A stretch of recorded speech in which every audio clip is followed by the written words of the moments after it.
Bonjour tout le monde. On se retrouve aujourd'hui pour un format un petit peu particulier. Je suis avec Lee, une amie de moyenne date. C'est vrai ça? Longue date. Ça fait combien de temps? Je sais pas.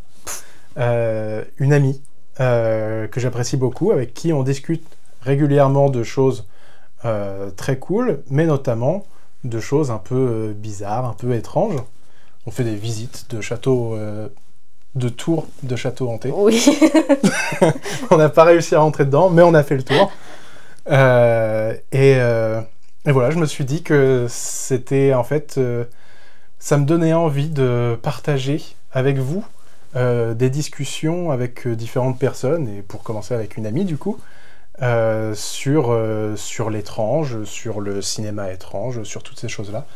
Et voilà, on va commencer... directement, est-ce que tu as envie de te présenter? Oh non. Oh, pas la phase exposée. Oh non. Bah non. Non, mais tu as le droit de ne pas te présenter. Moi c'est juste Lee. C'est Lee, c'est une amie, c'est la personne qui a fait du coup la miniature de ma vidéo sur Linkin Park. Magnifique miniature d'ailleurs, qui m'a pris tellement de temps. 2 semaines au moins. Et pour laquelle j'ai pas du tout été chiant, à dire H24, est-ce qu'on peut changer ça? Est-ce qu'on peut changer ça? En vrai, ça va. Je te jure que ça va.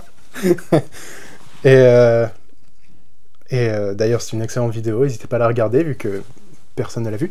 Mettez un pouce bleu. Et un commentaire. Et sur cette vidéo aussi. Du coup, la première question, la chose qui va lancer le tout, c'est quel est ton rapport au paranormal? Super question, Jamy. Merci. J'y ai pensé, et en fait le truc c'est que moi je suis vraiment quelqu'un de... Peut-être. C'est-à-dire que je suis pas fermée... En fait le problème c'est que quand j'ai pensé au paranormal, je l'ai souvent associé à la religion. Ouais. Parce que t'as quand même une croyance d'un truc supérieur, divinité, machin. Et le truc c'est que ça me... Je me dis pourquoi pas. Après j'ai un esprit très logique.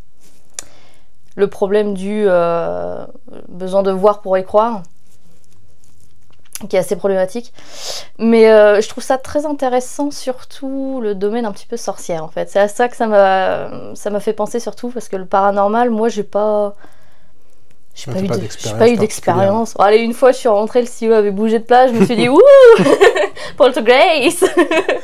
Mais ouais, en fait j'ai jamais eu d'expérience du coup, et ce qui fait que j'y crois pas nécessairement. Et en même temps, le soir, je peux me réveiller, j'allume ma lumière, parce qu'on sait jamais. Il y a peut-être quelqu'un, à partir du moment où tu te mets... un petit... Bah c'est ça, et puis en même temps, donc, j'ai une amie, si elle nous voit, elle donc, a fait le tarot, elle voit des fantômes, littéralement, quoi, et c'est un truc qui se passe dans sa famille, tout ça. Et moi, j'ai envie de la croire. Et je la crois parce que c'est mon amie, puis qu'a priori elle me raconterait pas tout ça, elle se liguerait pas avec toute sa famille pour me faire croire à moi, tu sais, théorie du complot. Donc je la crois, et en même temps, bah, moi je l'ai pas vu, je l'ai pas expérimenté. Alors, t'as ce truc aussi où tu te dis, est-ce que c'est du paranormal, ou est-ce que je suis juste un petit peu foufou? Ouais. Il y a le côté aussi maladie mentale, malheureusement, qui du coup, moi, dans mon esprit logique, me dit, bah, s'il y a un truc que je peux pas expliquer, t'es zinzin. Bon, on n'est pas, pas psychophobe, hein, c'est pour l'humour, quoi. Mais non, mais tu sais, t'as ce truc-là, parce que forcément, bah, des gens qui ont des hallucinations, ça existe. Hein, enfin, je pense à la schizophrénie principalement, où tu peux voir, entendre, voilà.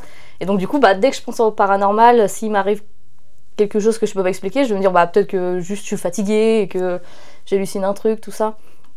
Donc, bah, moi, paranormal, côté logique, j'y crois pas. Après, c'est intéressant, quoi. Donc, c'est vrai que quand on... Il n'y a pas forcément la croyance, mais il y a un peu l'envie d'y croire. Ouais, exactement, c'est ça. C'est que je trouve ça chouette. Bah, tu vois, j'ai une statue... évidemment, là, je n'ai plus le nom. Mais j'ai une statue d'un dieu grec. Ça m'est déjà arrivé de faire ma petite prière dans ma tête et tout. Alors que, a priori, j'y crois pas du tout, tu vois. Dionysos. Non. Mais ça aurait pu. Ça aurait pu. Mais... parce que puis je me fais des petits rituels, des petits trucs de temps en temps aussi. C'est un truc un peu réconfortant aussi, c'est quelque chose ça, de... Et du coup, j'associe assez à la religion aussi, c'est que je trouve ça bébou un peu, je trouve ça mignon, c'est que Bah, t'as envie de croire à quelque chose parce que bah, c'est aussi réconfortant de se dire ça, surtout pour les fantômes, pour l'aspect un peu tragique. Bon, bah, peut-être qu'il y a ma grand-mère là qui. Bon, moi, ma grand-mère est encore vivante, mais peut-être qu'il y a mon grand-père, voilà, qui lui est bien mort. On l'embrasse. Qui, tu sais, tu dis, bah, peut-être que, voilà, peut-être que là, il est là, il veille sur moi. Ouais. Donc, tu vois, il y a un truc un peu rassurant où je me dis, les fantômes. Pourquoi pas Dans l'absolu, je ne suis pas contre. C'est ça, c'est que je suis pas... là, tout de suite, j'y crois pas. Mais, ouais, c'est ça, c'est que je suis pas contre, en fait. Je radote, mais je suis pas... Ça peut exister, quoi. Oui. Je vais pas arriver et te dire, non, ce n'est pas ça. Ça n'existe pas. Mais, c'est quelque chose qui est... qui est une croyance qui est pas présente, mais qui est tolérée. Exactement. Exactement. Mais du coup, tu me disais que... alors, on n'est pas dans le domaine du paranormal, on est dans le domaine du médical, de la science, en quelque sorte. Mais du coup, tu as fait des paralysies du sommeil. Oh boy. Oh oui. Alors, je me suis pas trop renseignée sur le sujet, donc je sais pas s'il y a des hallucinations obligatoires pendant les paralysies du sommeil. Obligatoire, je pense pas. Mais alors, moi, je les ai eues. La première fois, donc c'était chez mes parents. C'était le truc un peu classique de la paralysie du sommeil, c'est tu es allongé, t'as le petit monstre que l'ombre, tu sais, il n'y a pas vraiment de silhouette trop définie, qui te presse en fait les jambes, mais tu te dis, mais là, il y a vraiment quelqu'un sur moi, quoi. Mais tu le voyais genre presque vaporeux ou... Bah en fait, le truc, c'est qu'il faisait déjà sombre, nécessairement. Donc, tu sais, ça faisait un peu un filtre bleu foncé, quoi, dans ma petite chambre, dans mon petit grenier de 2 mètres carrés, d'ailleurs. Je vivais comme Harry Potter à l'époque. Et je voyais quand même une silhouette, tu vois. Donc, c'était noir, c'était le noir absolu, voilà. Et c'était humanoïde, hein, donc il y avait des bras, il y avait une tête. C'était un chauve, a priori. Il n'y avait pas de... Voilà. Et bah, du coup, je voyais juste qu'au-buste, hein, par rapport... voilà. Et, l'élève du cobuste. De quoi? L'élève du cobuste. Du cobu.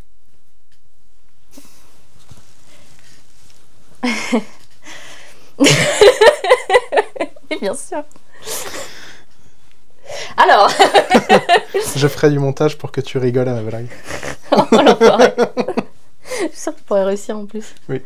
Oui, je le fais tout le temps. Je peux. Oui, donc c'était très bref au final. C'est que. Donc il rampe sur moi, donc je sens, enfin. T'as vraiment l'impression que le truc est sur toi, quoi. Et je tourne la tête, et là il y a un chat. C'est un chat, donc pareil, juste la silhouette noire. Et le chat me regarde bah, comme un chat noir, c'est-à-dire qu'il me regarde un petit peu comme ça, tu vois. Si tu devais te personnifier. Oui, voilà. Tu personnifies et il te regarde, bah oui, quelqu'un qui te rampe dessus. J'en ai rien à foutre. Tu vois, tu veux que je fasse quelque chose? Non. Non, tu sais, limite, il a une cigarette. Non, je n'en ai rien à faire. C'est ton problème. Flemme. Donc ça, il y avait ce truc-là. Et bon, du coup, c'est pas de la paralysie du sommeil, mais du coup, je l'associe aussi à un rêve.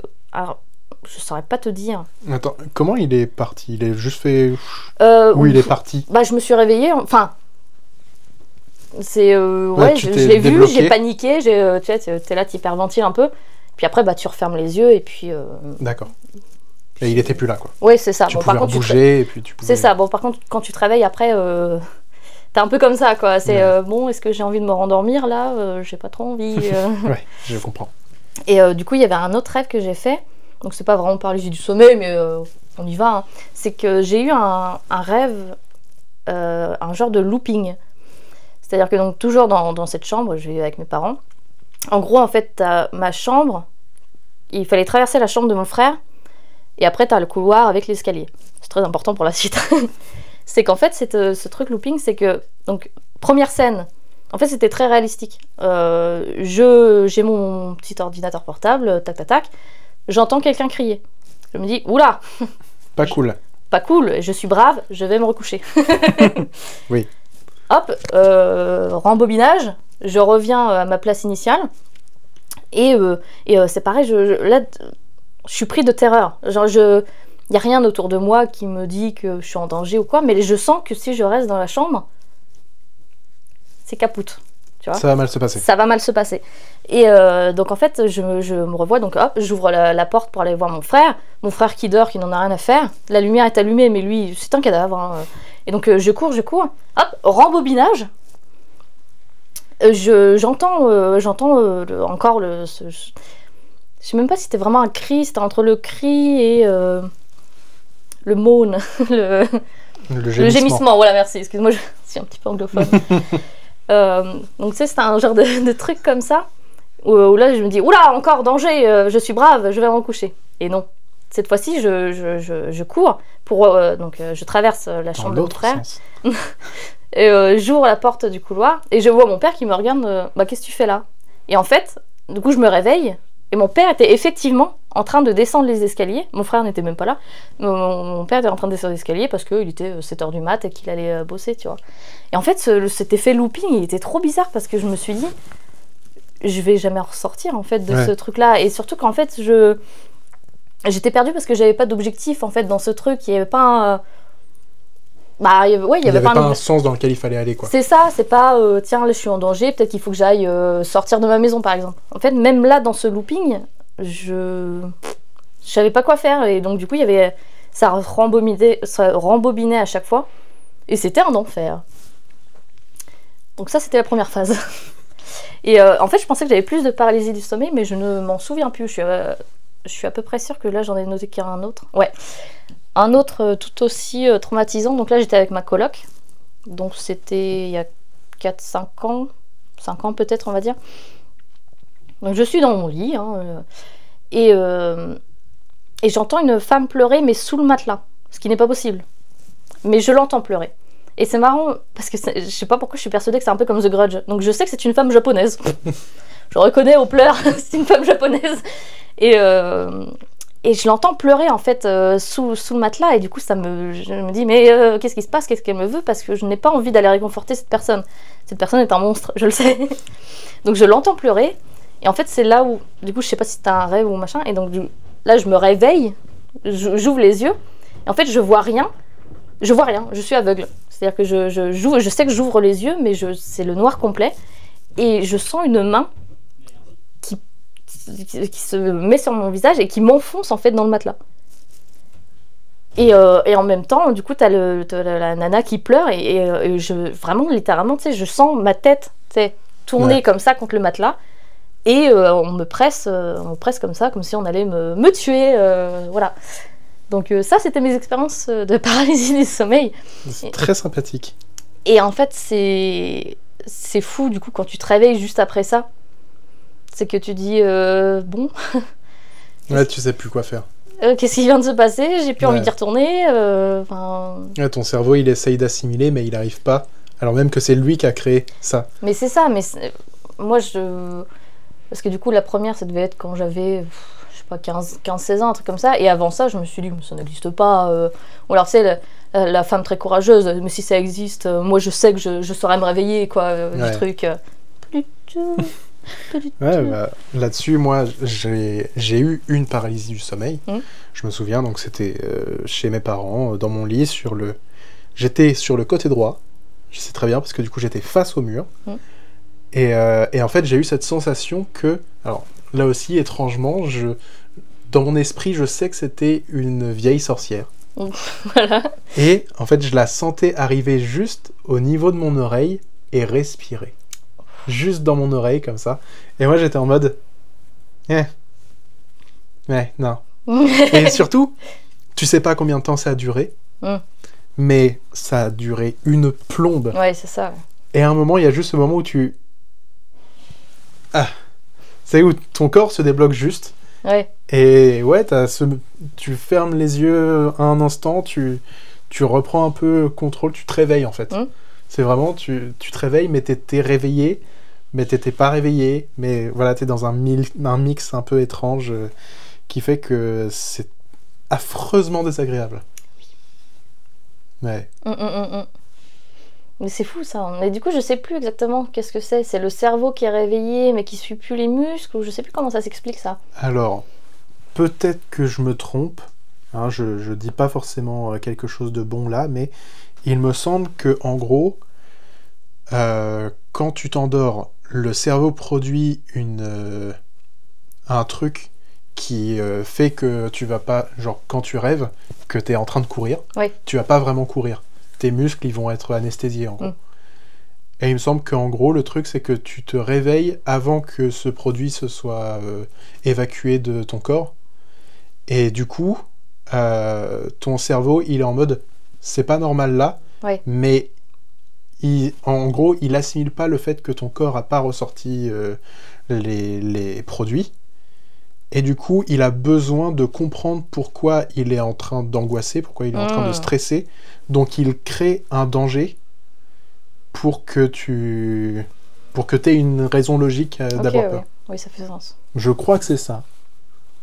Mais évidemment, n'hésitez pas à me dire en commentaire si c'est de la merde. Et surtout, s'ils ont eux aussi eu des paralysies du sommeil ou des trucs comme ça. Voilà. Ou des cauchemars cool.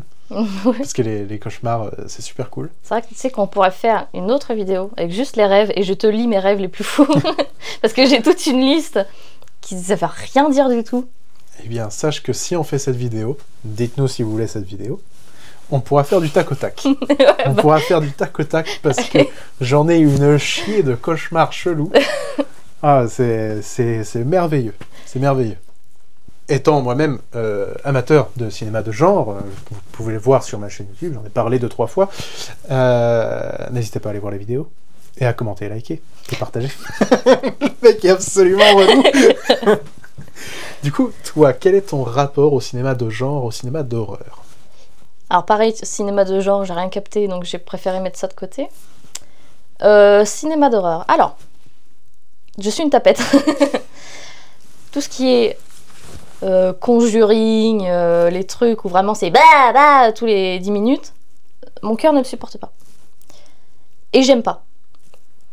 Parce que, on en a parlé un petit peu avant la vidéo, je préfère vraiment... En fait, l'horreur m'atteint plus, et surtout dans la durée, quand ça s'attaque vraiment à des problèmes que je peux comprendre, quand les humains à l'intérieur valent le coup d'être sauvés ou tués, et pas juste de manière slasher, tu vois. Et ce que j'aime beaucoup, en fait, c'est vraiment l'horreur psychologique, parce que ça va me faire réfléchir. Ça fait réfléchir. Ouais. Et ça, qu'est-ce que c'est bon quand tu quand tu ressors d'un film et tu dis ah ouais, quand même la société. tu vois un peu le... On vit dans une société. On vit dans une société. Et ça c'est le cinéma que j'aime bien, ça. Et je t'en parlais aussi, c'est que j'ai plein de pépites que j'ai oubliées, mais que quand je suis ressortie, je fais ah c'est quand même... Oh, puis t'imagines ça dans la vraie vie. Mais... Tu sais, c'est Black Mirror, quoi. Ouais. J'adore les films qui me font penser comme des épisodes de Black Mirror où tu dis, ça existe là quand même déjà. Est-ce qu'on serait déjà pas un petit peu dans le problème, quoi. Ouais. Et ça m'atteint plus, tu vois. J'ai eu ma phase adolescente. Donc, saucisse. Saucette. Saucette. Saucette sèche. Ça, Destination Finale, les machins et tout. Voilà, les slashers aussi, Vendredi 13 et tout, qui m'ont bien fait kiffer aussi pendant un temps, tu vois. Mais maintenant, je vieillis. Moi, ça ne m'intéresse plus, ces choses-là, tu vois. Moi, je veux les vraies réflexions, encore une fois, le truc profond, quoi. Le truc poétique, tu vois. Ça me fait kiffer. Que maintenant, bon, ouais, je peux me regarder un slasher toutes les pleines lunes, quoi.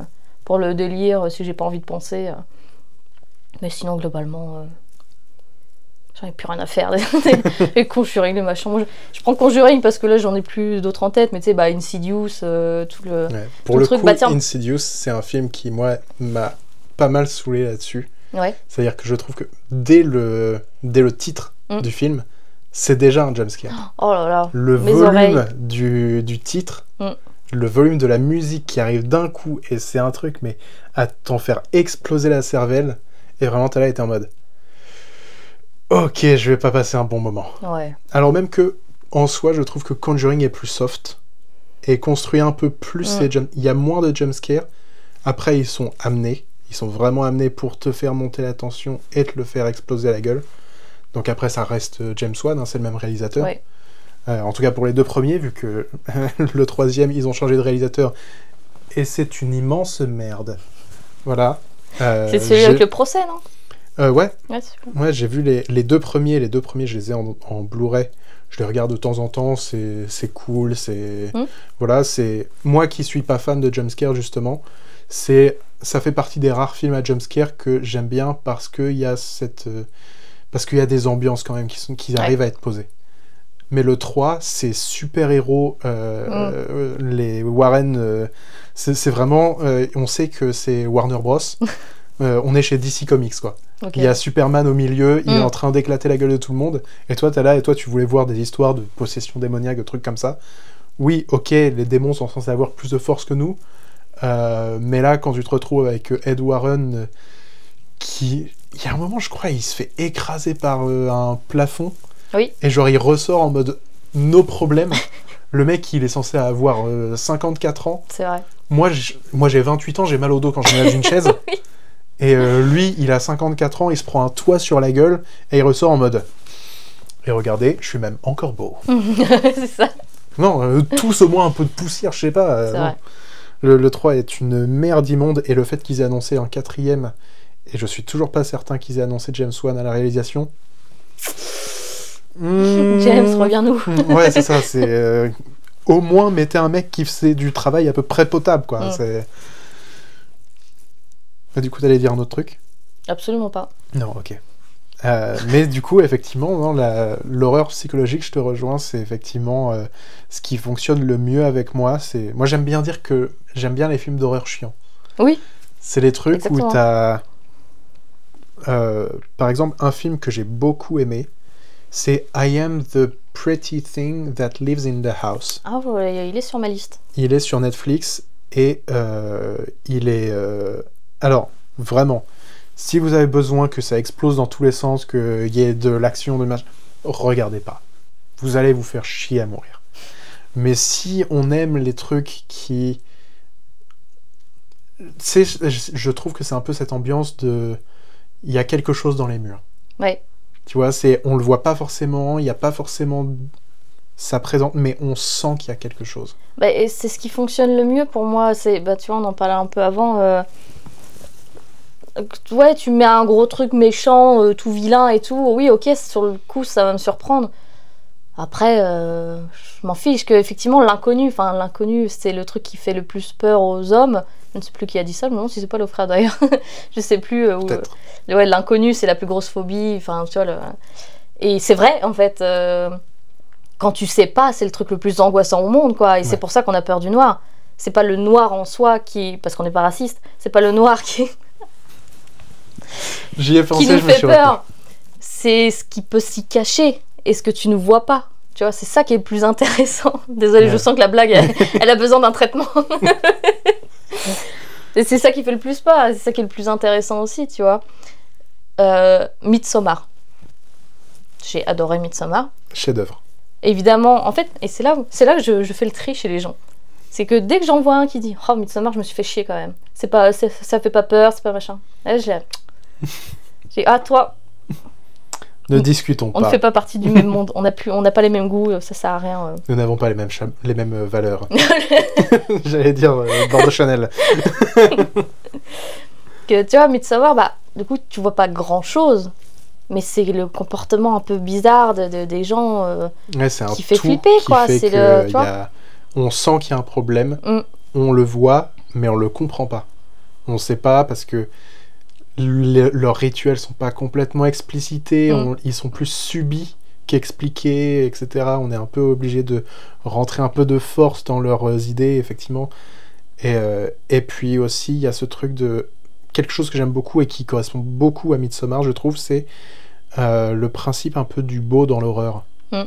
C'est quand l'horreur arrive de manière presque élégante, etc. Et où tu te retrouves un peu...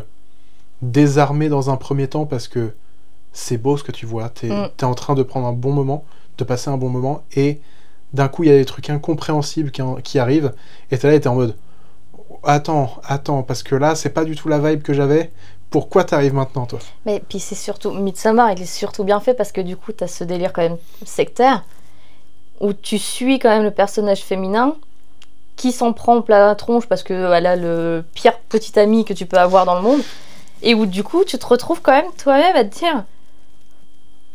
Bon, ils ont quelques défauts, le groupe, mais... Est-ce qu'ils sont pas quand même cool, quoi, par rapport à l'autre con, là, à côté, tu te retrouves dans une pote, situation machin. où tu te dis, effectivement, Et c'est ça que j'ai... Et c'est ça que j'aime dans l'horreur aussi, c'est quand c'est intelligent. C'est que du coup, en fait, tu es emmené dans le truc de la secte, parce que c'est ça le concept de la secte, c'est que ils te chopent à un moment où t'es vraiment pas toi-même, que t'es triste, t'es perdu et tout. Et eux, ils arrivent en mode... Nous avons la solution. Viens, tu seras heureux. Attends. T'as de l'argent. Ah oui, oui, bon... T'as de l'argent. Voilà, moyen financier, voilà. Mais... Il faut payer pour être heureux, ok? C'est un monde capitaliste. Exact. Mais tu vois, il y a ce délire-là, et du coup, c'est super bien amené, quoi, parce que c'est l'horreur réelle, ça existe, tu vois. Les sectes, c'est un délire, c'est tellement intéressant de ce sujet-là, tu vois. Et donc là, l'horreur se retrouve dans ça, c'est que tu te dis... Bon, on s'y sent bien quand même. Bon, après, il y a des gens qui tombent du ciel, quoi, mais à part ça... Oui, ils sont tombés volontairement, et il faut pas l'oublier, oui, déjà, de leur plein gré. Voilà, puis c'est beau, quoi, ils le font de leur propre... Ouais. Voilà. Mais tu vois, c'est super intelligent, et ça, j'adore dans l'horreur. Quand c'est très intelligent comme ça, et que... T'es pris dans la boucle, là le thème c'est la secte, et bah t'es pris toi-même, ou alors je suis juste bizarre, je sais pas, mais moi au début, dans le film, je me dis, oh c'est cocooning quand même, quoi, enfin, je veux dire, on fait la fête, on danse. J'ai vu le film avec mon frère, et puis on passait notre temps à faire, en vrai ils sont sympas. Oh finalement, ouais. Finalement. Alors certes on en rajoutait un peu, parce qu'on savait que c'était une secte, oui. mais dans le fond il y avait un petit peu de... Je pourrais vivre comme ça. Ouais. C'est ça. Voilà, franchement, c'est juste vivre en autarcie. C'est bon, c'est un groupe de hippies, quoi. Oui, voilà.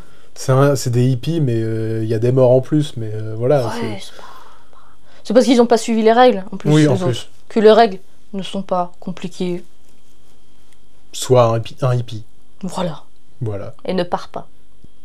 Du coup, pour poursuivre sur l'horreur. Oui. Sur ton rapport. Oui. Ok. Parce que The Haunting of Hill House. Et puis on pourra parler aussi de l'horreur asiatique. Alors, attends, si on parle vraiment de films préférés, j'ai mis la filmographie de Jordan Peele. Parce que Jordan Peele est incroyable, déjà en tant que comédien. Alors j'ai pas vu grand chose, mais je sais que j'avais été attirée quand il a sorti. C'était quoi le premier? C'était Get Out, je crois. Son premier film. Ouais, je crois que c'est ça. Je crois que c'était celui-là, et donc du coup je m'étais intéressée un petit peu au gars. Excellent, chouette type, dit-elle, et plus tard il y aura une archive de lui qui aura abusé de personnes comme tant d'autres. Mais là on est dedans, là, vraiment dans tout ce que j'aime, tu vois. Bon, aussi parce que du coup il aide beaucoup à représenter la communauté noire aussi, tu vois, à travers l'horreur, qui est l'horreur réelle du coup.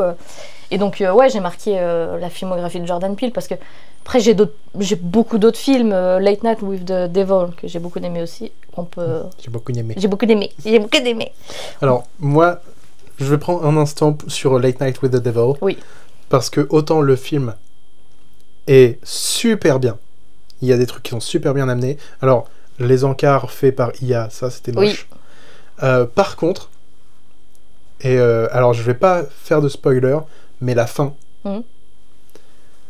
m'a tellement niqué le film. Ouais, la fin, c'est en partie moche. C'est en partie too much, le fameux too much dont on parlait. Ça part en vrille d'un coup, alors qu'il y avait tellement moyen de juste rester dans quelque chose de subtil qui pouvait être terrifiant. C'est vrai. Et on est parti un peu en mode... Et vraiment, je me suis dit, on pouvait frôler le... Sur mon letterbox, j'étais à deux doigts de mettre le 4 étoiles. Et j'ai fait... Donc, il doit avoir 3 étoiles. Ah bah, je comprends totalement, ouais. Bah, surtout pour l'IA, c'est un peu chiant, quoi. Surtout pour juste une plaquette, tu peux engager quelqu'un, quoi. Mais tu vois, j'aime bien aussi parce que du coup, c'était quand même assez original. Bon, même si je crois que ça a été tiré d'un autre truc qui existe vraiment. Où je crois qu'ils ont vraiment fait un documentaire comme ça avec des vraies personnes de Late Night, tu sais, des présentateurs, je crois qu'il y a eu un truc comme ça. Bon, enfin bref, de toute façon, on peut plus jamais vraiment être 100% original. Mais du coup, j'avais bien aimé ce film-là où j'étais tombée un peu par hasard dessus. Parce que j'aime bien, bah tu vois, Midsommar, il y a la secte, donc t'es entraîné dans la secte. Là, t'as vraiment le Late Night, donc du coup, t'as le 480p, quoi, de l'effet de caméra. Et en fait, ils utilisent vraiment des effets spéciaux de l'époque, un peu, tu vois. Je sais pas s'ils ont vraiment utilisé des trucs très modernes, peut-être qu'ils ont fait un encart, mais tu sais, avec le vieux maquillage à l'exorciste, un peu. Ouais, ça, j'ai bien aimé, quoi. Ouais. Et puis David, là, cet émo, l'acteur principal, j'ose pas prononcer son nom de famille, parce que je sais plus comment on le prononce. Mais, qui est un acteur qui est dans je sais pas combien de trucs il est partout. de l'univers, mais surtout, il est dans tellement de trucs de l'univers de Batman. Oui. Il est dans Batman The Dark Knight. Ouais. Il est dans la série Gotham. Il est dans un autre truc, j'ai oublié. Bref. Et parce qu'en fait, ce gars-là, il écrit des comics aussi. Alors, je sais pas s'il a taffé sur Batman, ça m'étonnerait pas. Mais du coup, il est aussi dans cet univers-là. Je l'ai découvert, je le suis sur Insta. Et il est super chouette, ce gars. Puis en plus, tu dis, il y a que lui qui aurait pu faire ça, quoi. Le présentateur, je trouve qu'il le fait vraiment bien parce que il joue bien vraiment, tu sais, l'effet un peu sobre que les darons des années 60 ont, tu sais. Ouais. Où je montre pas trop mes émotions, j'essaie un peu de me garder, voilà. Puis en même temps, ce qui se passe, bon, bah, ça m'affecte, quoi. Et puis, il a un physique aussi qui est... J'aime bien parce qu'il est vraiment reconnaissable. Oui. Parce que je trouve qu'on a une période aussi où, dans le cinéma, on a énormément d'acteurs. Enfin, ça a toujours un peu été comme ça, mais la majorité des acteurs et actrices se ressemblent. Donc, quand il y a une personne qui a un physique un peu atypique, on va le remarquer et on va le garder en tête en mode « J'aime bien ». J'aime bien. Peut-être pas qu'il est bon acteur, mais j'aime bien. Lui, pour le coup, il est bon acteur. Oui, bon acteur. Sinon, Jordan Peele... J'ai même pas de choses cohérentes à dire, c'est juste que Get Out, Us, incroyable. Nope, qui était super drôle. Je crois qu'il a été... Ça dépendait des gens, c'est que les gens soit ont vraiment bien adoré, soit ils se sont dit ouais, bon, bref. Alors moi j'ai vu Nope un petit peu après la hype qu'il y avait autour. Moi je l'ai vu en Blu-ray tranquillement à la maison. Je voulais le voir au cinéma mais j'ai pas pu. Et vraiment, alors effectivement, les moments où le personnage principal fait Nope sont extrêmement drôles. C'est un acteur qui est super talentueux, qui est super cool, qui est supporter d'Arsenal aussi, ça c'est juste pour moi. Mais effectivement, il est super bon et je trouve que son jeu dans le film, il est super touchant en fait. Ouais.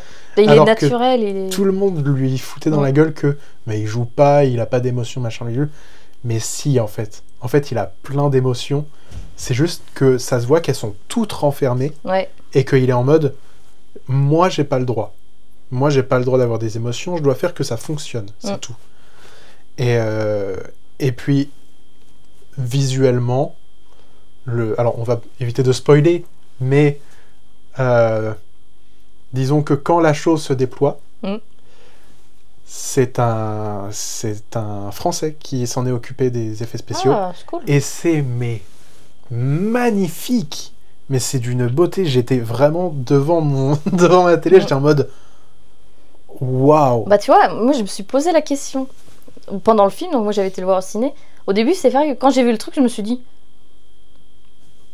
c'est quoi ça Puis après je me suis dit oh j'aime bien en fait, c'est original. En fait parfois il y a ce truc de je sais pas forcément ce que je vois, mais juste c'est tellement joli et ça ressemble tellement à rien d'autre. Oui, ça ressemble à rien. Certes. Alors si, ça ressemble. Le mec, je crois qu'il a expliqué. Alors je crois, parce que j'avais regardé un documentaire. Je crois qu'il avait pris en exemple les cerfs-volants. Je sais plus sur quelle plage en France qu'ils mettent beaucoup de cerfs-volants et tout. Il y a un truc autour de ça. Et il était allé là-bas, il était en mode ouais. Et si ce cerf-volant me bouffait, et franchement... Bah puis comme le mixage son qu'ils ont fait, je sais pas si t'as l'anecdote aussi, où les cris que t'entends, En fait, la direction, donc celui qui a fait ça, il a dit aux gens voilà, qui allaient prendre le truc, c'est dans un premier temps, il a fait une take où il disait bah, là vous êtes effrayés pour je sais plus trop quoi. Et dans une deuxième, il a dit imaginez-vous que vous êtes dans un Looping. grand 8. Ouais. Et que vous êtes en train de kiffer votre vie, quoi. Donc vous êtes là, ouais. Et du coup, en fait, il a fait un mixage des deux. Et du coup, ça rend le truc tellement original, tu sais, le son que t'entends, et du coup, c'est terrifiant, quoi. Et ça explique aussi la scène d'intro où, tu sais, tu reviens un peu. C'est trop bien. No, j'ai vraiment adoré Nope. Et tous les acteurs dedans, en fait, sont tellement naturels. Et c'est, tu vois, c'est ce que je te disais, c'est que parfois, t'as des personnages qui sont stéréotypés, tu vois de loin ce qu'ils vont devenir, ce qu'ils sont, ce qu'ils ont été. Genre, tu deviens l'oracle face à ces bonhommes-là. Tu dis, ouais, bon, c'est bon, je sais ce qui se passe. Que là, ces personnages, tu sais, ils ont quand même un passif, ils ont, tu vois, il y a un truc. L'acteur qui joue Glenn, je me rappelle jamais de son nom. Steven Yeun, je crois. Ouais, c'est ça. Ouais. Je suis pas raciste. Bah, il est génial dans le truc, tu vois. Je m'attendais pas à ce qu'il fasse un rôle où il fait cette célébrité, tu sais, cet enfant star, ce qui devient, ce qui a priori devient, et aussi une horreur réelle, hein, où bon, bah, c'est un peu compliqué mentalement. Il a essayé de passer à autre chose, mais tout le ramène à ça. C'est ça, ouais. Et j'ai beaucoup aimé avec Kiki Palmer. J'essaie de me souvenir des noms de tout le monde. L'acteur principal, je l'ai plus. Mais j'aime bien aimer mais c'est un supporter d'Arsenal. Mais c'est... Oui. Mais tu sais, l'effet frère et sœur. Ouais. Où là, pour le coup, tu ressens vraiment l'énergie frère et sœur, tu sais, qui se teasent. Voilà, mais que derrière, tu sais très bien qu'ils s'adorent. C'était vachement bien fait aussi, tu vois. Et du coup, j'ai aussi appris la technique. Alors, j'ai plus le nom. Où en fait, tu sais, quand t'as les scènes de nuit, en fait, c'est des scènes de jour. Oui, les nuits américaines. Ouais, ça doit. Où tu mets un filtre bleu. Ouais, bah ça, je connaissais pas du tout, tu vois. Parce que, bah, du coup, je me suis fait avoir, moi, quand c'était la nuit. Je me suis dit, oh, tiens, c'est joli. c'est la nuit. Waouh, faut le faire quand même pour avoir, tu sais, une bonne lumière et tout. Bah, non, en fait, c'est juste qu'il y a un, un truc qui s'est fait. Moi, je connais ça grâce à Karim Debache. Oui, c'est vrai. Mais tu vois, j'avais même pas tilté. Alors que les trucs, je les ai regardés. Là, je les connais par cœur. Centaines de fois. La mort en espagnol, tu sais. Il me revient toujours derrière. La mort en espagnol. Le twist. La isla de la muerte. Ah, on l'aime. Reviens-nous. Oui.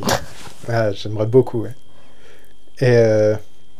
Mais ouais, du coup, on parlait tout à l'heure par rapport au cinéma d'horreur. Justement, on parlait des jumpscares, des trucs comme ça, et on a parlé avant le tournage, du cinéma d'horreur asiatique et surtout japonais, qu'on apprécie tous les deux. Et moi, je passe ma vie à dire que si tu veux flipper, si tu veux la meilleure horreur possible, c'est le cinéma d'horreur japonais. Clairement. C'est un autre niveau. Parce qu'effectivement, il y a ce truc on parlait des jumpscares, du too much, qui est un défaut. Alors, les Américains nous ont sorti des chefs-d'œuvre de l'horreur, hein. C'est pas pour leur taper dessus gratuitement.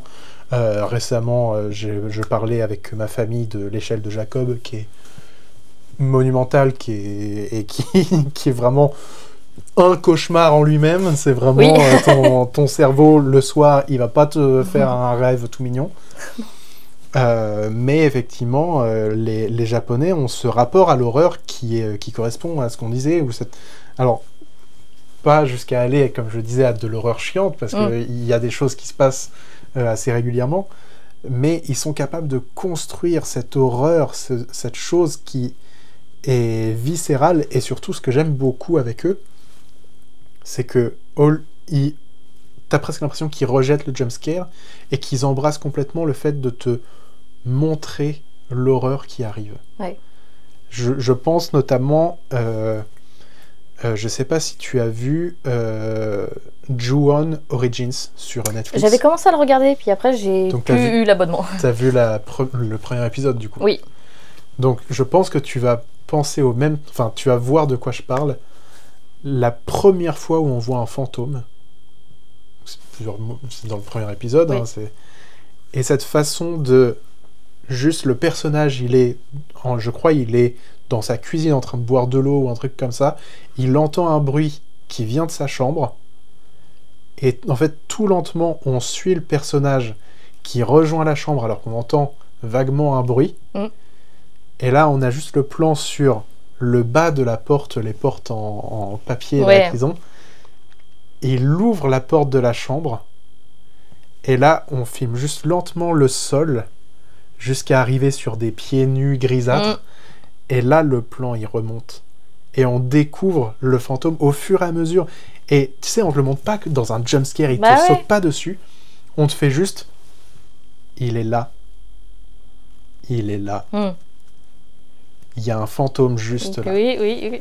Et en fait, tu ne peux rien faire. Tu dois juste subir de voir le fantôme. Tu peux pas te tourner, tu peux pas... Enfin, oui, à la limite, tu peux arrêter l'épisode. Mais en fait, tu es là et tu le vois arriver et c'est... Tu n'y peux rien, quoi. Et je trouve que c'est une approche de l'horreur qui est tellement plus terrifiante parce qu'elle est plus viscérale, en fait. Ouais. C'est la peur de l'intérieur. Je suis d'accord. Tu le dis tellement bien, j'ai rien à ajouter. Il y a cet aspect... puis c'est aussi très lié aux esprits, tout ça. Donc tu sens que c'est aussi quelque chose de plus intime, aussi, l'horreur japonais, tu vois. Ouais. C'est toi, l'historicien. L'historien. Mais comme tu dis, il y a eu forcément des horreurs, il y a eu des trucs, et puis tous ces... Allez voir sa vidéo sur les esprits japonais, je sais plus c'était laquelle, où tu parlais beaucoup de ça. C'était le château de Himeji. C'est ça. Excellente vidéo. Excellente. Pouce, commente, partage. Et il y a aussi ce sentiment que du coup tu ressens aussi pas mal, tu vois, parce que forcément les esprits c'est quelque chose qui est quand même plus inscrit traditionnellement en fait, et tu le ressens dans l'écriture de ces films-là, donc c'est ça, c'est que ça devient très personnel, même si toi-même t'es pas dans le délire des esprits, tout ça, tu perçois quand même les émotions, et effectivement quand tu vois des fantômes, c'est pas juste un fantôme qui arrive de nulle part, tu sais qu'il a un passif, il a un background, tu vois. Donc il a un univers, quoi. Ouais, il a un univers que j'adore, mais du coup tu te sens beaucoup plus pris dans le truc, quoi, et forcément si t'es plus intéressé par l'histoire, tu seras d'autant plus horrifié par ce qui se passe, tu vois. Et ça, c'est vrai que les Japonais ont toujours, dans leurs histoires, ils aiment bien que leurs méchants, ou déjà que leurs méchants soient pas totalement méchants. En fait. Au final, il y a toujours un truc. Ils ont souvent une histoire tragique, ils ont souvent quelque chose qui les a poussés à ça. Ouais. Et là où, parfois, dans les animés, les trucs comme ça peut être un peu frustrant parce qu'on va aller facilement dans le tire-larme, dans le truc. Mais dans les films d'horreur, ils ont tendance à trouver le truc qui fait que, oui, en fait, c'est pas un méchant, c'est une victime. Ouais. Et t'es juste pas au bon endroit, en fait. Ou alors, t'es une sombre mère de toi-même et tu ne le savais pas encore. Ça arrive aussi. Mais ouais, c'est une horreur que j'adore. Ouais, c'est génial. C'est génial. Et du coup, tu voulais parler de Mike Flanagan. Oh oui. Mais c'est pareil, parce que je vais radoter, encore une fois, horreur psychologique, l'horreur réelle, machin. Ouais. The Haunting of Hill House. Pour moi, c'était la table. D'accord. Je me suis dit, ça y est, on a ravi les esprits. Donc The Haunting of Hill House. Qui est ma série préférée. Mais moi aussi. Qui est génial et rien à voir avec le livre, quasiment. Parce que du coup, par curiosité, j'étais lire le livre, qui est, au final, le livre est une histoire assez lambda. Hein. C'est un docteur-chercheur qui sait qu'il y a une maison où il se passe des petites dingueries. Tiens, est-ce que j'irais pas tourner un épisode de... passe le titre d'un n'importe quelle émission de fantômes. Ghost Adventure. Ouais, voilà, tu vois. Et du coup, il invite, alors je sais plus d'où il les connaît, mais il invite plusieurs personnes, et puis ils vont là-bas, il se passe des choses, et puis voilà, terminé.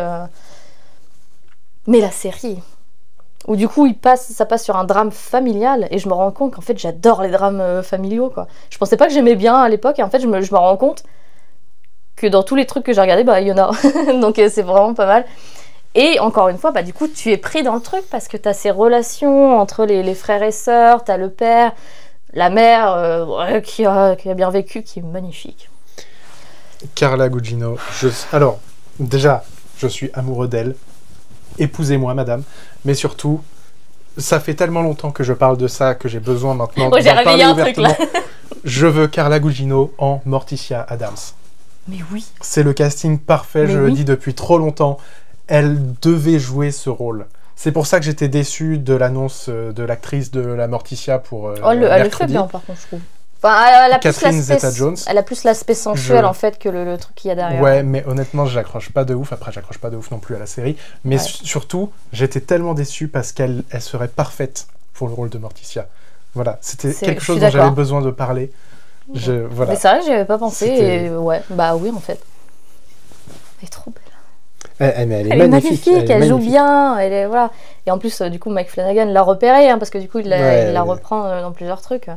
Et donc, The Haunting of Hill House, le drame familial, où j'adore parce que du coup, t'as chaque épisode qui se rapporte à un personnage. Et du coup, tu prends le temps de découvrir tous ces gens-là.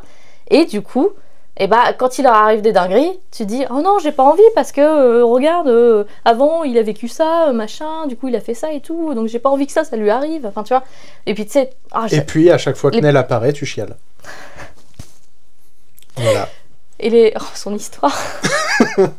Ah, mais de toute façon, mais en plus, j'ai rarement autant pleuré que dans une série que... qui joue que des rôles dramatiques. Et à chaque fois, vraiment, elle se prend tous les pires. Parce qu'elle a des yeux de petit chien. Oui, mais c'est ça, en fait. Elle est très expressive. Elle a des yeux pour pleurer. Oh, et vraiment, elle nous fait pleurer. On s'accroche à elle et on l'aime. C'est génial. Et voilà. Voilà, en fait, donc que ce soit ça, Midnight Mass, alors qui est un peu plus spécial, parce que là, pour le coup, c'est le truc où on se fait chier, entre guillemets, c'est que c'est très lent et en même temps, c'est beaucoup de discussions longues, de trucs voilà, très profonds, machin. C'est de la réflexion, mais du coup, ça revient à ce qu'on disait tout à l'heure, cet aspect un peu secte. Ouais. Ah bah et là, c'est aussi comme ça clairement. que ça s'infiltre chez les gens. Clairement. C'est par des discussions, c'est par des échanges, c'est par toucher leurs points sensibles. Ouais, c'est ça. Et donc Midnight Mass. Alors, Midnight Club, bah là du coup, jumpscare sur jumpscare. Bon, c'est fait exprès, hein, c'est le principe, mais je crois que j'ai lâché deuxième épisode. Je me suis dit, bon, là j'ai plus envie. J'ai lâché à l'avant-dernier épisode. Ah bah bien joué, hein, parce que je me suis dit, oh non, c'est bon, Mike Flanagan, tu vas pas passer d'un drame familial à des petits cons là qui se retrouvent. Alors oui, on est malade, on l'est tous. Non mais ok, il y a l'aspect triste et peut-être qu'il y aura un tire-larme, je sais pas, j'ai pas regardé jusqu'au bout, mais soupir quoi. Moi je m'en fous des petits cons là qui... On en voit dans la rue, dans les bus, dans nos campagnes. Ils sont là. Ils sont partout. J'ai pas envie de les voir dans une série de Mike Flanagan, tu vois. Ouais. Et ça m'avait saoulé. Et le dernier, The Fall of the House Usher, qui est tiré des poèmes de Edgar Allan Poe. Peut-être. C'est une écoute génial, tout aussi génial. Je sais pas quoi, je suis en adoration. S'il y a une secte, c'est la secte Mike Flanagan où moi je tombe le nez dedans parce que en fait il a ce truc quand il peut faire ce qu'il veut, quand il prend le temps de faire sa série, de développer ses personnages, et tu regardes et tu te dis waouh, oui, c'est beau quoi, c'est beau. Ça fonctionne quoi. Et pourtant dans le dernier The House of the House, les personnages sont faits pour qu'on ne les aime pas. Enfin, théoriquement, enfin voilà. Mais l'horreur, l'horreur qui du coup arrive qu'à certains moments, donc c'est pas très régulier en soi. Mais quand ça arrive, du coup là tu te dis, oh ouais, tu frissonnes un peu, tu fais oh ouais, oh ouais, c'est trop bien, tu vois. Donc, Mike Flanagan, allez-y, c'est... Tu vois, j'ai même pas d'argument, je sais même pas le vendre, c'est juste croyez-moi. Ouais, non, mais c'est vrai qu'il a une capacité à dépeindre des personnages auxquels on s'accroche, qu'on a envie de suivre, et en plus de ça, il arrive à créer une ambiance qui va apporter, au moment où il faut, au moment opportun, une horreur qui va être d'autant plus puissante qu'on s'est accroché au personnage, et qu'on peut potentiellement aussi oublier qu'il y a de l'horreur qui peut arriver. Oui, exact. D'ailleurs, moi, le truc que je trouve le plus génial avec The Haunting of Hill House, c'est le fait qu'il y ait des fantômes. Oh, tous les fantômes cachés, là. Il y a des fantômes cachés dans la série. C'est tellement terrifiant quand j'ai regardé la vidéo, tu sais, pour me dire un petit peu quand est-ce qu'ils arrivent. Ouais, et puis même, parfois, il y a des trucs tellement simples, genre des statues qui ont juste la tête qui va tourner. Ouais. Mais c'est sur un plan, tu vas juste voir que la statue, elle a changé sa tête de position et tu te dis, mais en fait, la statue est en train de le surveiller. C'est trop bizarre. Et du coup, tu vois, c'est ça qui est intéressant, c'est que du coup, le truc ne te saute pas aux yeux, en fait. C'est à toi de regarder et c'est ça qui est plus terrifiant. Remarque, Conjuring, on l'a déjà fait. Je sais qu'ils ont déjà fait un fantôme de petit garçon, un truc comme ça, où en fait, tu regardes la scène, je sais plus ce qui se passe dans le truc, mais tu sais, c'est juste, il se déplace dans la maison. Et moi, je l'avais pas vu la première fois, mais en fait, t'as un fantôme de petit garçon pendant le plan, en fait, parce qu'il est très, tu vois... Et ça, du coup, j'adore. Oh, c'est peut-être une Insidious, remarque. Enfin, et puis surtout, ça doit être une référence, parce que du coup, le premier The Conjuring, en fait, je vais un petit peu infodump, mais je m'en suis rendu compte quand j'ai regardé avec mon frère le premier film Amityville, et où je me suis dit, j'ai vu la maison, et en fait, je m'étais déjà dit par le passé, la maison de The Conjuring, elle ne ressemble pas à la maison de l'histoire d'origine. Et en fait, quand on a regardé le premier film Amityville, je me suis dit, je connais cette maison. C'est la maison de The Conjuring. Et en fait, quand tu regardes le premier film Amityville, et que tu regardes The Conjuring, tu fais... Il a juste utilisé l'histoire l'histoire d'origine de The Conjuring, mais le film, en fait, c'est un remake d'Amityville. Et du coup, comme c'est une histoire sur laquelle est censé avoir travaillé les Warren... Alors, peut-être que c'est dans Insidious, mais ça me surprendrait pas que ce soit dans The Conjuring, parce que du coup, dans Amityville, dans l'histoire d'Amityville, il y a eu une photo qui a été prise, il me semble, où il y avait un enfant qui était sur la photo, alors qu'il n'y avait pas d'enfant dans la maison. Et c'est dans un escalier ou un truc comme ça, on voit juste sa tête qui dépasse un petit peu, je crois, ou à côté de l'escalier, tu sais, en sortant d'une porte ou un truc comme ça. Mais donc, si c'est dans The Conjuring, ça pourrait avoir du sens. Ça pourrait être un clin d'œil en mode... Mais effectivement, moi, ce que j'aime bien avec, pour revenir à Mike Flanagan, le fait de mettre les fantômes, etc., qu'on ne voit pas, pour moi, c'est au-delà même de cette sensation de récompense de si t'as surveillé, tu l'as vu, tu as eu droit à un petit flip ou un truc comme ça. Pour moi, en fait, ça joue dans l'inconscient. Parce que malgré tout, on a une vision périphérique. Même si on se concentre sur quelque chose, on voit des détails sans y faire attention. Mais donc, si notre cerveau, il assimile qu'il y a des silhouettes qui ne sont pas censées être là, qui sont là, il va se sentir en danger, il va se sentir... Et donc, je pense que ça influe sur le côté angoissant de l'histoire. De se dire, il y a un truc quand même qui fonctionne pas alors que c'est une scène normale, mais dans mon cerveau il y a un truc qui fait Et puis dans l'histoire ça marche bien aussi, vu que t'as aussi ce truc où du coup c'est des enfants qui ont vu des fantômes, donc quand ils grandissent ils peuvent pas vraiment en parler aux autres autour d'eux, tu vois. Nell, quand parle de ses paralysies, du coup justement ses paralysies du sommeil ou un truc comme ça son futur mari. Et du coup elle peut pas dire au fait j'ai vu des fantômes, ils sont réels en fait, ils sont réels. Tu vois. Et donc du coup, cette peur d'avoir l'air même fou, même si les fantômes sont juste une technique pour faire peur et tout, finalement ça s'inscrit aussi très bien dans l'histoire parce que c'est des enfants qui sont pas censés voir des fantômes et du coup on se met aussi à la place des gens qui sont là, non en fait ça n'existe pas, tu peux pas, je ne te crois pas, enfin tu vois. C'est des traumatismes renfermés et qui influent sur le reste de la vie. C'est pour ça que ça marche bien aussi, les traumatismes. C'est vrai que dans certains films, t'as ces personnages qui vont réagir à l'horreur, mais tu te dis oui mais je connais pas son passif, pourquoi tu réagirais autant à ça si tu n'as jamais rien vécu qui va avec. D'ailleurs j'en parlerai dans la prochaine question. Mais du coup ça marche super bien quand c'est les traumas, parce qu'on a tous des traumas, on n'est pas...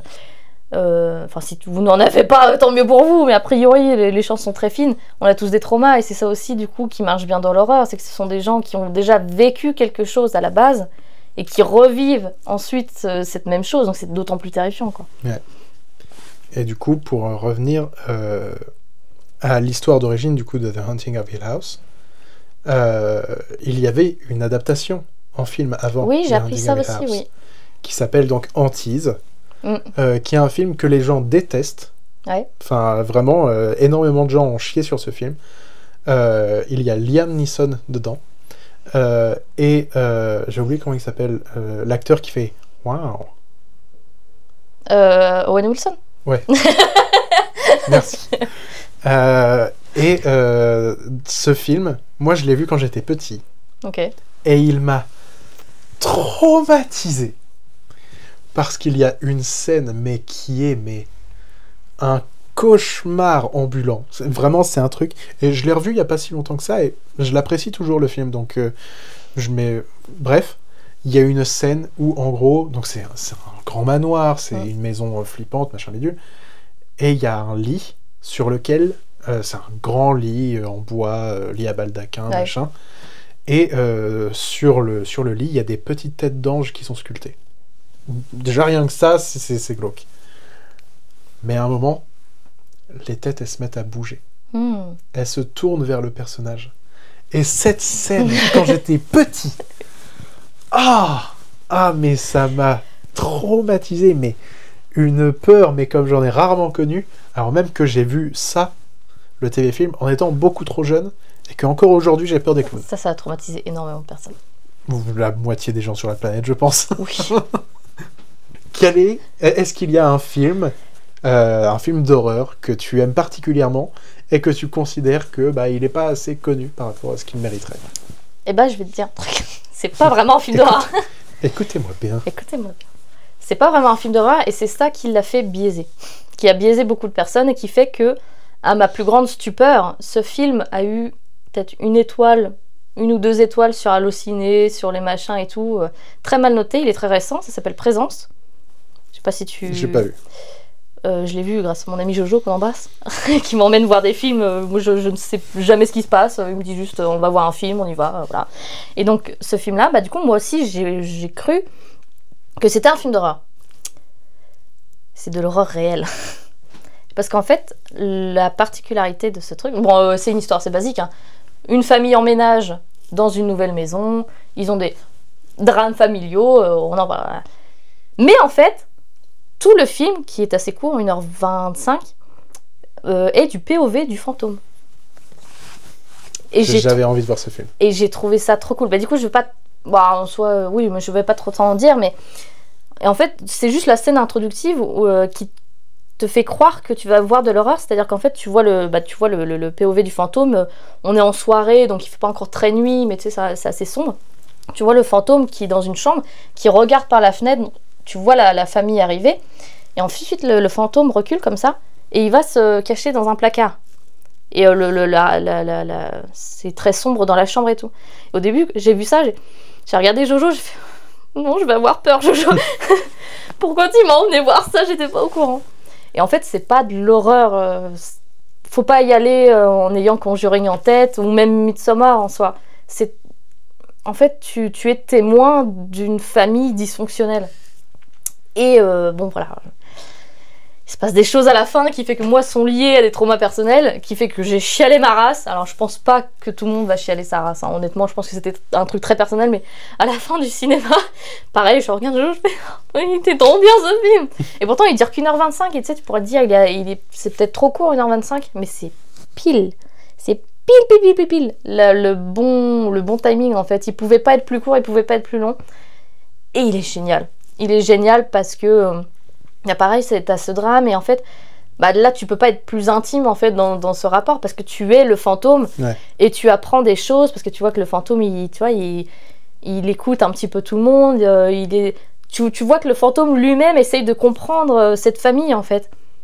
Putain, je suis très émue en parlant. Donc vraiment allez le voir, pas parce que vous avez envie d'avoir peur et parce que jumpscare, rien, parce que pas du tout. C'est posé, mais du coup, au fur et à mesure que tu vois les scènes, t'es pris dedans, et en fait, pendant 1h20, ou même quand si tu le regardes sur ta télé ou un truc comme ça, tu vas pas penser à prendre ton téléphone et tout, parce que chaque nouvelle information s'ajoute à ton petit carnet de détective, où tu dis, ok, donc là, elle a dit ça, donc ça veut dire que machin, ok, donc là, elle lui parle à lui, donc ça veut dire que niveau relation, on est peut-être mieux là qu'avec machin et tout. C'est une pépite. Allez le voir et je comprends, enfin si je comprends c'est que énormément de gens je pense s'attendaient à avoir peur tout le temps et se faire flipper et tout, et je pense que c'est pour ça qu'il a reçu des notes mais merdiques, mais je te jure, j'ai été voir ce matin, J'ai été voir justement pour me dire, attends, est-ce que c'est quand même connu ou pas? Du coup, je sais pas trop. Et je sais pas trop au final si le présent c'est... Moi, j'en ai entendu parler, mais c'est parce que je suis aussi plein de gens qui parlent d'horreur. Bah, et c'est de ça trucs en comme ça, fait. Donc je sais pas si à la base c'est trop connu ou quoi, mais allez le voir parce que il mérite pas les 2 étoiles ou les ouin ouin. Oh, ça fait pas peur. Bah non, ça fait pas peur, c'est pas le but. Ou alors c'est un autre espèce d'horreur qui se développe dans la seconde partie, quoi. Et franchement, ce film mérite tout votre amour. Il est génial. Mais je me demande si le réalisateur, c'est pas le réalisateur de A Ghost Story. Que je veux voir parce que je sens que c'est dans ma vibe, ça. Eh bah, j'ai vu A Ghost Story, et c'est un film qui est absolument terriblement magnifique. Vraiment, dans sa réalisation, déjà, il est beau, visuellement, les plans, ils sont super élégants, voilà, il y a cette ambiance un peu... c'est pas exactement pesant, c'est pas exactement... c'est flottant. Non, mais voilà, il y a une vibe comme ça, avec juste ce personnage, là, dans son long drap blanc de fantôme. Et donc on le suit vivre dans sa maison au fur et à mesure du temps, enfin pas vivre entre guillemets quoi, et on le voit voir les gens passer, etc. Et c'est un film, bah là encore, la fin, j'ai juste chialé, mais comme une merde. Mais un truc, j'en pouvais plus, j'étais là, mais j'ai cru que j'allais en crever tellement je chialais. Et j'étais en mode, mais en plus... t'as même pas vraiment t'as même pas tant d'histoire que ça. T'as juste une lente émotion à suivre, et c'est un film qui m'a carrément marqué, et que vraiment c'était une claque. Mais au début, quand tu parlais de films où les gens ont pas compris ce que c'était, etc., j'ai cru que t'allais parler de Crimson Peak. Ah oui, ok, ouais. Parce que là aussi, Guillermo del Toro s'est plaint du fait que les studios ont vendu le film comme étant un film d'horreur, alors que c'est un conte gothique. Et moi, cette explication, elle m'a fait beaucoup de bien, parce que je me suis rendu compte que, en fait, c'est ça que j'aime, moi, c'est les contes gothiques. C'est vraiment, c'est pour ça, par exemple, Nosferatu. J'ai adoré du plus profond de mon cœur Nosferatu. C'est complètement un conte gothique. Et effectivement, les studios ont du mal à vendre ce genre de film-là. Donc ils ont plus tendance à vendre un film d'horreur, parce qu'ils se disent que ça va attirer les ados qui sortent, machin, bidule, truc. Alors que, en fait, je pense, dites-nous en commentaire ce que vous... Mais je pense que il y a un vrai public pour les contes gothiques au cinéma. Totalement, ouais. Je pense qu'il y a vraiment... les gens aiment ça, mais en sachant qu'ils vont voir ça. Par exemple, Nosferatu, ils ont... La bande-annonce, à aucun moment, elle a menti sur la marchandise. Elle était là, elle disait... Il va pas se passer des trucs de ouf en non-stop, on va faire nos trucs à notre rythme, tranquille, mais vous allez voir, ça va être beau, ça va être glauque, ça va être turbo glauque, ça va parler de cul, et voilà. Et tu regardes Nosferatu et... Smash. C'est ça. Petite moustache, là. Ça me fait penser au truc sur TikTok, là, où les gens ils faisaient les montages avec Nosferatu qui faisait « You must bounce on it, crazy style ». Et voilà, c'était... En même temps, c'est un Skarsgård, donc...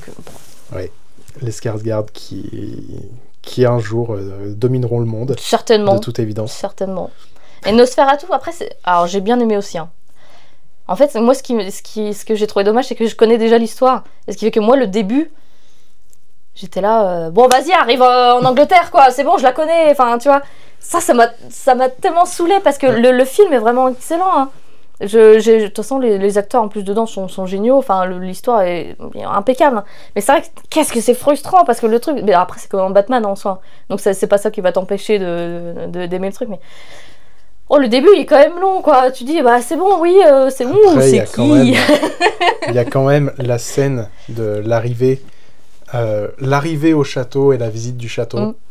avec quand le mec il est sur le chemin en forêt là, et qu'il y a le chariot qui arrive et qui se met devant lui, et que à la fin il est attiré dans le chariot, et il est vraiment attiré parce qu'il ne marche pas, il flotte jusqu'au chariot, et ça je trouve, mais toute cette scène et la scène de la visite du château, la réalisation elle est incroyable. Ah c'est super bon. C'est un train fantôme.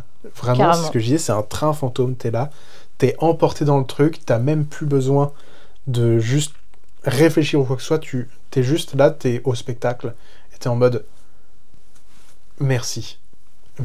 Ça m'a tellement... Ils vont en refaire un là d'ailleurs, c'est sur quel truc là? C'est sur un autre compte de ce type là, le même réalisateur, quasiment les mêmes acteurs. Alors je sais c'est un truc avec Wolf, je crois, un truc comme ça. Alors je sais que il a prévu de faire un film de loup-garou qui se passe en Angleterre au XIIIe siècle. Après, je sais aussi qu'il a un autre projet qui est en parallèle. Alors je sais pas s'il compte travailler sur les deux projets en même temps, ou s'il y en a un qui va avancer, laisser l'autre où il va juste noter ses idées, tu sais, de côté, et puis revenir. Mais ouais, non, c'est... Il y a des trucs qui donnent envie de... Ouais. Et du coup, le fait que tu aies parlé de Batman, je trouve ça intéressant parce que, en vrai, Batman, c'est un des personnages de comics, etc., qui se rapproche le plus de l'horreur. Et justement, tu parlais de thriller psychologique, de trucs comme ça. The Batman, c'est typiquement un thriller psychologique, avec certes, des moments de on se défonce la gueule entre-temps, et qui est très efficace, hein, la première baston là, où tu entends bien les trucs et tout. Ouais, vraiment, moi c'était ce que je disais quand Robert Pattinson avait été annoncé pour jouer Batman. Il y avait tous les gens qui étaient en mode Twilight. C'est ça, c'est que t'avais les clients de Twilight, enfin ceux qui le connaissent que Twilight, et t'as tous les autres qui savent oui mais il a fait des films indépendants, vous ne le connaissez pas vraiment. C'est-à-dire qu'en fait t'es là, si t'as vu le reste de la filmo de Robert Pattinson, tu fais non, c'est intéressant comme choix, c'est très intéressant comme choix. Et effectivement, la seule question qui restait, c'était comment vont se passer les scènes de baston. Et en fait, il a bossé de ouf, et les scènes, elles sont trop bien. Elles sont géniales. Mais effectivement, il y a tout ce truc. Alors, le film est très inspiré de Seven, du coup, hein, on va pas se mentir. Oh, bah, clairement. Mais clairement, ça fait partie de ces films où tu t'en fous que le film il soit long. Ah, mais mettez-moi 8 heures de The Batman. Ah ouais, non, tu te laisses emporter par l'enquête. Et c'est ça qui est cool, c'est que, tu vois, excuse-moi, dès qu'on parle de Batman, je suis un petit peu, voilà. Ils mettent le côté détective en avant, quoi, parce que Batman, c'est quand même censé être le premier détective, voilà, le premier détective au monde, quoi. Donc, et ça, bah, c'est vrai qu'en général, c'est la bastos, c'est les gadgets et les machins, mais Batman, c'est avant tout aussi un détective, quoi. Donc, quand ils nous ont montré ça, je me suis dit, oui, ah oui, mais c'est je frissonnais, j'étais là, mais oui, mais... Ok, donc oui, Batman, on connaît l'histoire, hein, c'est un orphelin, il est riche, mais au moins, bon, il fait profiter, quoi, à sa propre manière, il arrête la criminalité et tout, on connaît le truc, mais c'est un détective, et là, tu le vois vraiment faire son taf, et en plus, c'est super intéressant, parce que c'est pas encore trop l'origin story, vu que ça fait 2 ans qu'il est Batman, mais c'est super intéressant de voir que c'est encore un petit jauneau, quoi. C'est encore un Batman qui se cherche. Ouais, son tu vois quand il se loupe aussi, tu sais, sur le nom. El Rata El Hada. Ouais, ça là. Où du coup il se loupe alors que, tu sais, en général, bon bah voilà, le mec il sait tout, c'est un génie, c'est la série Sherlock, le mec qui connaît tout par cœur, machin. Que là, du coup, il fait une petite erreur quand même. Et moi je me suis dit, ouais, j'aime bien ça. J'aime bien parce que effectivement, on nous vend quand même un jeune Batman, donc il a pas à être parfait. Et en fait, Robert Pattinson, enfin, il est incroyable. Tu te poses même pas la question s'il va très bien faire le côté Bruce Wayne, parce que le mec smash, quoi. Mais il a le charisme pour ça, et en même temps, enfin, c'est génial. Et je me rappelle avoir eu un débat avec le copain d'une ancienne amie qui disait oui, mais Batman, moi je préfère Ben Affleck parce que Ben Affleck il a la gueule et tout. Et il me parlait de la mâchoire spécifiquement. Il me disait Batman c'est une mâchoire. Et je lui dis mais Robert Pattinson, tu as vu la mâchoire de Robert Pattinson qui est plus définie que mon avenir? C'est pas un argument, bonhomme. Donc non, Robert Pattinson en Batman, mais c'est incroyable. Et la série déviée, Le Pingouin. Excellente série. Excellente. C'était vraiment très bien. Et on sait Vraiment pas s'il y aura une saison 2 parce que le petit Colin, sous le costume, il en a un petit peu marre, quoi. Donc ça m'attristerait, mais en même temps je comprends. Mais le tournage du deuxième film de Batman a commencé. oui. Mais ouais, en parlant de Batman, je tiens aussi à saluer quelqu'un. C'est Michael Giacchino qui a fait la musique Oui. de The Batman. Sachant que tu viens quand même après des mecs comme... j'ai oublié son nom, le mec qui fait la musique de tous les films de Tim Burton. Alors c'est quel? C'est Danny Elfman ou alors Danny Elfman. Ouais, Danny Elfman. Danny Elfman qui a fait un thème qui est mythique pour The Batman. Ensuite, tu passes après Hans Zimmer qui a fait des musiques qui sont ultra marquantes. Puis c'est pour pareil, Batman. lui qui est sur tous les dos. Et t'arrives, et toi tu dois trouver une identité pour un nouveau Batman, et effectivement un Batman qu'on n'a jamais vu. Ouais. Et il arrive et il a ce truc qui en fait que j'aime beaucoup parce que son thème du Batman, il est basé en partie sur la démarche de Batman. Et sur le fait que il inspire la peur. Ouais. Il inspire la peur aux méchants et toute l'introduction du le principe film. également, encore une fois, de Batman. En fait, c'est un beau renouvellement pour dire, Batman, regardez ce que c'est quand même à la base, quoi. Ouais, et la peur est un thème principal, en fait. Il y a vraiment ce truc de Batman, c'est... Au tout début, faut pas oublier que c'est une histoire, effectivement, de vengeance. Et de toute façon, c'est comme ça qu'il se présente au début du film. I am vengeance. Ouais, il s'appelle pas Batman, il s'appelle Vengeance. Et ouais, j'ai des frissons à oui, penser au film. Mais j'adore ce film et je l'ai... je fatigue mon frère à chaque fois qu'on est là à essayer de trouver un film à regarder. Je suis là, je fais The Batman. Allez. Il est en mode ouais, enfin on l'a vu la semaine dernière. Et alors il y a une semaine, on a oublié des trucs. Hein, Et ouais, non, c'est... Ah là, ce film. Tu sais que d'ailleurs, transition, pas transition, apparemment, Mike Flanagan va faire Clayface, Gueule d'Argile. Ils vont faire un film qui, a priori, sera basé plutôt horreur. Et ça sort l'année prochaine, je crois, ou alors ce sera en production l'année prochaine. Je suis tombée ça en regardant justement la page de Mike Flanagan. J'ai vu Gueule d'Argile, je me suis dit, ok, pourquoi pas, moi j'aime bien, de toute façon un mec qui change d'apparence, ça peut être carrément intéressant, surtout dans un contexte d'horreur, tu vois, où du coup il y aura sûrement une affaire de paranoïa, tout ça. Je me suis dit, ok, ouais, pourquoi pas. Tu regardes, il y avait les... Clayface, on l'a surtout vu dans les comics ou dans les dessins animés. Et dans les jeux. Faites les jeux Batman. Et vraiment, moi je me souviens vraiment des épisodes avec Clayface dans les dessins animés, notamment dans la série animée The Batman, que les gens n'aiment pas parce que le Joker avait des dreads. Oui. Et je peux comprendre, c'est un choix artistique, voilà. Mais si on prend la série en soi, elle était super bien. Et là aussi, elle avait un énorme côté enquête. Ouais. Notamment... Genre, j'adore les génériques du dessin animé, mais le deuxième générique qui est en mode un peu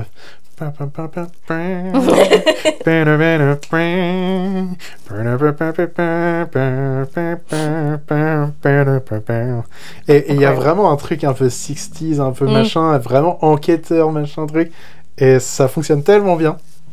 Et ouais, franchement, les dessins animés Batman, The Animated Series de... je sais plus qui l'avait créé. Mais enfin bref, le Batman des années 90. Voilà, tout le monde l'appelle comme ça. La série Batman Beyond, qui était super cool aussi, qui était dans le futur. Et The Batman. On a eu un enchaînement là de 3 séries dessins animés Batman. C'était trop cool. Quasiment tout ce qui est dérivé de Batman, allez-y quoi. Sauf les Batman de Schumacher. Oui, bon, il y a quelques heures de... Bon, mais faites les jeux surtout. Même si j'ai découvert il y a pas longtemps que dans Batman Forever, du coup, donc celui juste avant Batman et Robin, celui avec Val Kilmer. Il y a une scène coupée où Bruce Wayne rencontre Man-Bat. Ah ouais? Et ils ont fait un... comment ça s'appelle? Ils ont fait une marionnette, tu sais, pour faire Man-Bat. Mais elle est magnifique. Ah ouais? Vraiment, la scène, elle est trop cool. Tu sens que c'est dans la grotte où Bruce Wayne a rencontré les chauves-souris, a été traumatisé, machin. Ouais. Et en gros, la vibe de la scène, c'est un peu, voilà ce que t'aurais pu devenir. T'aurais pu devenir un monstre. T'as décidé de devenir un symbole, machin, le truc. Donc c'est un truc plus métaphorique qu'autre chose, mais la scène, elle a une de ses gueules. Et t'es là et tu te dis, mais vous avez pas gardé cette scène dans votre film. Vous avez gardé les trucs pourris, mais ça, vous l'avez pas gardé. C'est ouf. Après, en vrai, elle a une vibe presque horreur. Franchement, elle a vraiment une vibe... je pense qu'elle dénote complètement de tout le reste du film. Oui, d'accord, oui. Mais, waouh, elle était trop cool, la scène. Avec Val Kilmer qui est en mode...